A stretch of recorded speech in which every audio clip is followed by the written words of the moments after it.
নমস্কার, আমি বৃষ্টি। কেমন আছো সবাই? আশা করছি সবাই অনেক ভালো আছো, সুস্থ আছো। আর আমরা সবাই খুব ভালো আছি। এখন ঘড়িতে বাজে 6টা 45 আর আজকের ব্লগটা এখন থেকে তোমাদেরকে সাথে নিয়ে ব্লগটা শুরু করছি।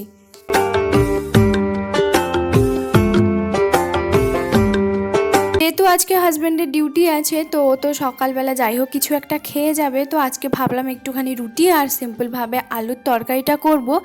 তাই জন্য বাসি নাইটিটা ছেড়ে এখন চলে এসেছি সোজা রান্নাঘরে, আর আটাটা মাখিয়ে কিছুক্ষণ রেখে দেব। তারপরে আলুগুলো কাটবো, আলু, টমেটো, তারপর কাঁচা লঙ্কা, পেঁয়াজ সব কিছু একসঙ্গে প্রেসারে দিয়ে 2 থেকে 3টে সিটি দিয়ে তারপরে কিন্তু আমি কড়াইতে হচ্ছে তোমার দিয়ে দেবো। দাঁড়াও, ওইদিকে হচ্ছে তোমার কাচরাওয়ালা যেহেতু ডাক দিয়ে যাচ্ছে, তো সেই জন্য হচ্ছে কি বলো তো, আমি এখন চলে এসেছি। আর ওইদিকে আমি যখন দেখি আমার হাজব্যান্ডও কিন্তু উঠে পড়েছে, কারণ এই ডিউটিটা যেহেতু ওর, ওই সব সময় সকালবেলা কাচরাটা ফেলে। আর ওই যে গাড়িওয়ালা আসে না, তো সেইগুলোই হচ্ছে তোমার। তো সেই জন্য আমি একদম ওপর থেকে, একদম নিচ থেকে একদম দড়ি সিস্টেম, ওটা হচ্ছে আমার হাজব্যান্ড করে দিয়েছে কাজের সুবিধের জন্য। বলে কিনা যে নিচে যাবে, অনেকটা পরিশ্রম হয় আর অনেক তাড়াহুড়োর মধ্যে হয়, তো সেই জন্য। এখন কি হয়, অনেকটা দূরে আছে, তো আমি নিচে হচ্ছে তোমার বালতি দিয়ে হচ্ছে তোমার দড়িটা দিয়ে ফেলে দিলাম। তারপরে নিয়ে যাওয়ার পরে আমি আবার দড়িটা টেনে নেব।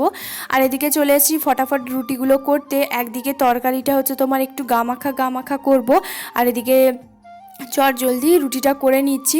আমার কিন্তু সময় মতন হয়ে যায়, তবে ভাবতেও হয়তো অবাক লাগবে যে আমার হাজব্যান্ড কিন্তু আমার আগে প্রতিদিন ঘুম থেকে ওঠে। আজকে একদম প্রথম আমি উঠে পড়েছি, এটা সত্যি আমার কাছে বিশাল ব্যাপার। প্রতিদিন কি হয়, ও খেলতে যেহেতু যায়, তো সেই জন্য আমার আগে ওই হচ্ছে তোমার ঘুম থেকে উঠে পড়ে, তারপরেও খেলতে যায়। খেলতে যাওয়ার কিছুক্ষণ পরে আমি উঠি, আমি তারপরে বাসি ঘরে রান্না বান্না এটা সেটা সব কিছুই আমিই করি। যাই হোক, এদিকে কিন্তু একদিকে রুটি বেলছি আর একদিকে রুটিগুলো ভাজছি। তো ওরও কিন্তু ফ্রেশ হয়ে গেছে, আর এখন কিন্তু ও বসছে ওই ঘরের মধ্যে, তো আমার সঙ্গে কথা বলছে। আমি বলছি যে আমার হয়ে গেছে, তুমি কোনো চিন্তা করো না। তখন বলছে যে আমি জানি তোমার ভীষণ পরিমাণে তাড়াতাড়ি রুটি হয়ে যায়। রুটি, লুচি, পরোটা আমার কিন্তু করতে ভীষণ ভালো লাগে, আর আমার বানাতেও ভালো লাগে।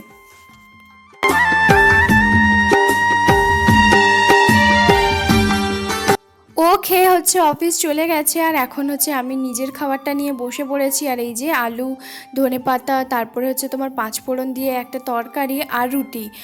আর এখন তো আমি আগে থেকেই হচ্ছে বলেছি যে আমি খাওয়া দাওয়াটা প্রথমেই করে নিই, যেহেতু আমার শরীরটা একটুখানি খারাপ হয়ে গেছিলো, তো তার জন্য আমি খাওয়া দাওয়াটা প্রথমে করে বাদবাকি সব কাজই করি, যেমনটা আমার হাজব্যান্ড বলেছে যে খাওয়া দাওয়াটা ঠিক থাকলে তবেই না তুমি সুস্থ থাকবে।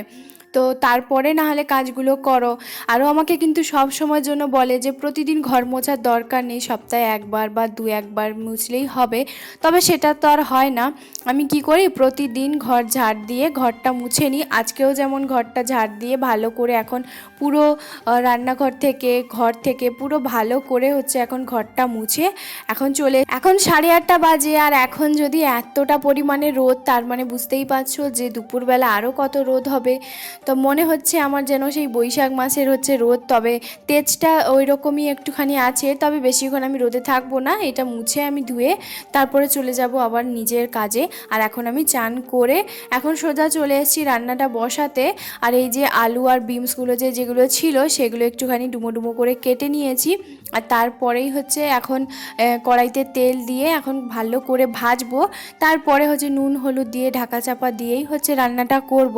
আর এই আলু আর বিনস ভাজাটা কিন্তু আমার হাজব্যান্ড খেতে ভীষণ ভালোবাসে, তবে ওই আমি আলুটা একটুখানি বেছে নিয়ে নেব, তবে বিনসটা আমি ওই ভাজার জিনিসটা আমার ভালো লাগে না, সেই জন্য।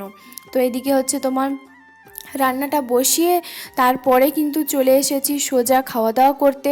আর তোমাদের সঙ্গে সেভাবে কোনো কিছুই শেয়ার করতে পারিনি, তো অল্প একটুখানি হচ্ছে তোমার ডাল করেছিলাম, মটরশুঁটি পেঁয়াজ দিয়ে খেতে বেশ ভালোই লাগে। আর ওপরে কিন্তু নিয়েছি একটুখানি ঘি আর ভাজা। তো আজকের মেনু বলতে পারো এটাই, কারণ কালকে যেহেতু বিরিয়ানি খাওয়া হয়েছিল, তো সেই জন্য আমরা হেভি কিছু তার পরের দিন খাই না। তবে ওরা আজকে একটুখানি অসুবিধে হয়, যেহেতু মাছ ছাড়া চলে না। দুপুরবেলা কিন্তু আর ঘুমোবো বলে আর ঘুমোনোই হয়নি। এখন সোজা চলে এসেছি একটুখানি বিকেলবেলা, অনেকটাই সন্ধে হতে লাগলো। তো এখন আমি একটুখানি ছাদের ওপরে একটু ঘোরাঘুরি করি, আর ওই বাচ্চাগুলো যে নিচে খেলে না, তো সেইগুলো একটুখানি দেখি, ছোটো ছোটো বাচ্চাগুলো। কারণ সেই ছোটোবেলার কথাই মনে পড়ে যায় যে হ্যাঁ, আমরাও যখন ছোট ছিলাম, এখন সন্ধে হলেও না হলেও মা ডাকবে যে ঘরে এলি না, কিন্তু তবুও যেন সন্ধে হয়ে যায়, তবুও যেন খেলার এতটাই মত্ত থাকতাম। তো সেই দিনগুলো বেশ ভালোই লাগছে ওদেরকে দেখে। তবে সেই পুরনো ছোট্ট দিনের তো আর বেলাটা আর পাবো না, তো ওদেরকে দেখে না হলে একটুখানি উপভোগ করি, তো বেশ ভালোই লাগে। আর এই যে এদিকে তারপরে চলে এসেছি জামা কাপড়গুলো ওঠাতে। আজকে বললাম না যে আজকে দুপুরবেলা ঘুমোইনি, তবুও আমি উঠাইনি। তাই আমি ভাবলাম যে একদম সন্ধ্যেবেলায় বিকেলবেলার দিকে উঠিয়ে নেব। তো এখন ভালো করে উঠিয়ে সব কিছু এইখানেই ভাবলাম গোছাবো, তারপরে ঘরের মধ্যে নিয়ে যাব। আর ও গেছে একটুখানি খেলতে, কারণ ও 2:45-এর দিকে খেলতে গেছে তো মাঠে। তো ওখানেই তোমার খেলে এসে তারপরে সন্ধেবেলার দিকেই আসবে, 5:30-6টার সময়। তো এরকমটাই হয়, কারণ ও প্রচণ্ড পরিমাণে খেলা পাগল একটা মানুষ। সারাক্ষণ যদি ওকে খাওয়া দাওয়া না ছেড়ে ওকে যদি বলা হয় যে তুমি সারাক্ষণ খেলো সকাল থেকে রাত পর্যন্ত, ওটা ও মনে হয় তাই করবে। তো যাই হোক, এখন তো তবু অনেকটা পরিমাণে কমেছে। আগে নাকি প্রচণ্ড পরিমাণে খেলতো, প্রচুর সারাক্ষণ খেলতো। তো তারপরে এখানে সবটা তোমার গুছিয়ে এই 4টে-5টা মতো নাইটি ছিল, তো সেগুলোই আজকে ভালো করে ধুয়ে কেচে তোমার শুকিয়েছিলাম। দিয়ে এখন ভালো করে ঘরের মধ্যে নিয়ে যাব, তারপরে সুন্দর করে গুছিয়ে দেবো।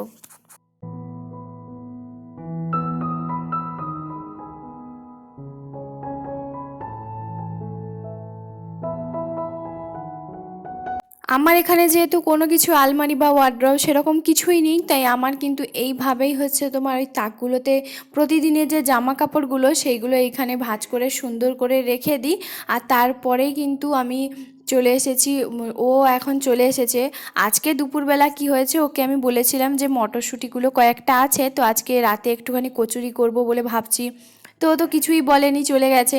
তারপরে ও যখন ময়দাটা নিয়ে এসছি, আমি তখন বললাম যে আজকে কচুরি করব না, অন্য একদিন করব। তখন একটা মজার কথা বেশ ভালোই বলল, বলছে যে আজকে যদি কচুরি না করো তাহলে কিন্তু ময়দা আর কোনো দিনও রুমে আসবে না। তো এই ব্যাপারটা আমার এতটা পরিমাণে হাসি পাচ্ছিল, মানে ও খেতে চাইছে, ও সেটা মুখ ফুটে বলতেও পারছে না। কিছু কিছু সময় হয় না যে লজ্জার বশতে বা মুখ ফুটে বলা যায় না, তবে বোঝা যায়। যাই হোক, তারপরে ওকে একটুখানি হরলিক্স আর দুধ হরলিক্স করে দিচ্ছি, কারণ ও যেহেতু একদমই চা খায় না, তো ওকে আমি ওটাই বলেছিলাম যে তুমি তোমার জন্য হরলিক্স নিয়ে আসবে। তো হরলিক্সটাই গুলে ওকে দিয়ে দিলাম, আর তারপরে নিজের জন্য একটুখানি চা করে নিলাম। তো চা বিস্কিট খেয়ে তারপরে কাজে লেগে পড়বো, কারণ সকাল সন্ধ্যা এখন যেহেতু শীতটা আছে, তো সকাল সন্ধ্যা দুবেলাই আমাকে চা খেতে দেখবে। আর এই যে চাটা নিজের জন্য নিয়ে নিলাম, আর তারপরে জায়গাটা একটুখানি মুছে দিলাম। চাটা নিতে গেলে না একটুখানি পড়ে যায়। আর এদিকে আমার যেহেতু মিক্সার গ্রাইন্ডার এখানে নেই, তো সেই জন্য আমি কি করি, কাঁচা আর তো বাটা যায় না, অনেক অসুবিধে হয়। তো একটুখানি সেদ্ধ করে নিয়েছি, আর এক টুকরো তোমার আদা দিয়ে কাঁচা লঙ্কা দিয়ে ভালো করে তোমার একটুখানি বেটে নিয়ে আসবো। আর এদিকে আলু ফুলকপির তরকারি করব, তো তার জন্য আলু ফুলকপিটা নুন হলুদ দিয়ে মাখিয়ে রেখে দিয়েছি। এদিকে আদা রসুন এগুলো সব কিছু কেটে নিয়েছি, সব কিছু বাটাবাটি করে নিয়ে এসেছি। আর এখন প্রথমে ভাবলাম যে মটরশুঁটির যে পুরটা হয় সেটা তৈরি করে দিই। তো এখন একটুখানি সাদা তেল দিয়ে তার মধ্যে একটুখানি হিং দিয়েছি, কারণ যেহেতু কচুরিতে না একটু হিং দিলে মনে হচ্ছিল যে বেশি ভালো লাগবে। তো এদিকে দেখো টমেটো আদা রসুন পেঁয়াজ সব কিছু বেটে নিয়ে চলে এসেছি।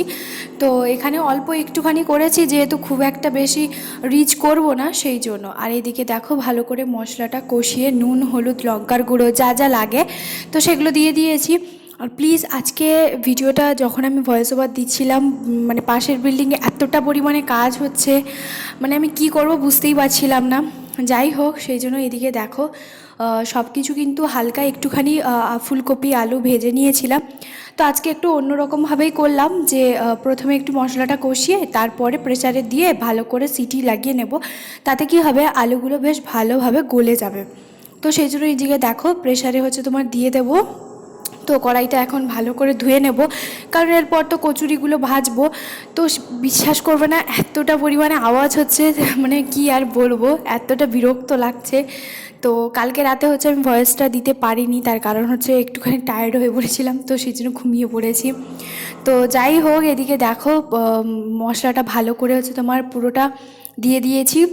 ভালো করে প্রেসারে দেওয়ার পরে তারপর 3-4টে সিটি লাগিয়ে নেব আর বেশ ভালোভাবে গলে যাবে। আর এখানে দেখছি যেহেতু জলটা দেবো তো সেই জন্য একটুখানি একটুখানি নুন দিচ্ছি। তো চলো পুরো ভিডিওটা দেখতে থাকো, আর আমি ভয়েস ওভার দিতে পারছি না, তো চলো ভিডিওটা দেখতে থাকো। আর আজকের ব্লগটা কেমন লাগলো প্লিজ একটা কমেন্ট করে জানাতে একদম ভুলবে না। আর যদি আমার চ্যানেলে নতুন হয়ে থাকো তাহলে প্লিজ সাবস্ক্রাইব করে পাশে থেকে যেও, কারণ তোমাদের একটা সাবস্ক্রাইব আর একটা লাইক কমেন্ট আমাদের অনেক বেশি মোটিভেট করে।